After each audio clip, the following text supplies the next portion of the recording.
ಓಂ ಶ್ರೀ ಗುರು ಬಸವಲಿಂಗಾಯ ನಮಃ. ಇವತ್ತು 4ನೇ ಪುಣ್ಯ ಸ್ಮರಣೆಯನ್ನು ಮಾಡ್ತಾ ಇದ್ದೀವಿ. ನಾವು ನೀವು ಬಸವ ಕಲ್ಯಾಣದಲ್ಲಿ ಮರೆಯಲಾಗದ ಮಾಣಿಕ್ಯ ಬಿ ನಾರಾಯಣರವರ ಪುಣ್ಯ ಸ್ಮರಣೆ ಎಲ್ಲರಿಗೂ ಒಂದು ಶುಭಾಶಯ ಹೇಳುತ್ತಾ, ಇವತ್ತಿನ ದಿವಸ ನಮಗೆ ಬಹಳದ ಒಂದು ಹಿಂದಿನ 4 ವರ್ಷದ ಹಿಂದೆ ಒಂದು ದುಃಖದ ದಿನ. ಇವತ್ತು ನಾವು ನೀವೆಲ್ಲರೂ ಅವರ ಬಸವಣ್ಣನ ನಾಡಿನಲ್ಲಿ ನಾವು ನೀವು ದಿನ ಬೆಳಗಾದರೂ ಬಿ ನಾರಾಯಣರವ್ರು ನೆನೆಸ್ಕೊಳ್ಬೇಕಾಗ್ತದೆ. ಯಾಕಂದರೆ ಇವತ್ತು ಬಸವ ಕಲ್ಯಾಣದಲ್ಲಿ ಅನುಭವ ಮಂಟಪ ಏನಾದರೂ ಆಗಬೇಕಾದ್ರೆ ಅದಕ್ಕೆ ಒಂದು ಬುನಿಯಾದಿಯನ್ನು ಹಾಕಿಕೊಟ್ಟಿರುವಂಥವ್ರು, ಅಸೆಂಬ್ಲಿಯಲ್ಲಿ ಮಾತನಾಡಿದಂಥ ವ್ಯಕ್ತಿ ಆಗಿರುವಂಥ ನಮ್ಮ ಬಿ ನಾರಾಯಣರವರು ಯಾವಾಗಲೂ ಕೂಡ ನಮ್ಮ ಬಸವ ಕಲ್ಯಾಣ ಜನತೆಗೆ ಒಳ್ಳೆಯ ಮಾರ್ಗದರ್ಶನವನ್ನು ಮಾಡಿರುವರು. ಒಳ್ಳೆಯ ಇಲ್ಲಿ ಬಸವ ಕಲ್ಯಾಣದಲ್ಲಿ ಏನೇ ಒಳ್ಳೆಯ ಒಂದು ಕೆಲಸ ಆಗಿದ್ರೆ ಅದು ಬಿ ನಾರಾಯಣರವರ ಕಾಲದಲ್ಲಿ ಅಂತ ಹೇಳಿ ನಾವು ನೀವೆಲ್ಲರೂ ಹೇಳಬೇಕು.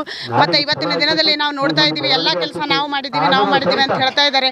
ಆದರೆ ಇದು ಬಿ ನಾರಾಯಣರವರ ಕೆಲಸ ಅಂತ ನಾವು ಜನರಿಗೆ ಎಲ್ಲರಿಗೂ ಹೇಳಬೇಕು ಅಂತಕ್ಕಂಥ ಮಾತನ್ನು ಈ ಸಂದರ್ಭದಲ್ಲಿ ಹೇಳುತ್ತಾ, ಬಿ ನಾರಾಯಣರವರಿಗೆ ನಾವು ಯಾವಾಗೂ ಕೂಡ ಚಿರಋಣಿ ಆಗಿರ್ತೀವಿ ಅಂತಕ್ಕಂಥ ಮಾತನ್ನು ಈ ಸಂದರ್ಭದಲ್ಲಿ ಹೇಳಿ ನಾನು ಎರಡು ಮಾತು ಮುಗಿಸ್ತೇನೆ.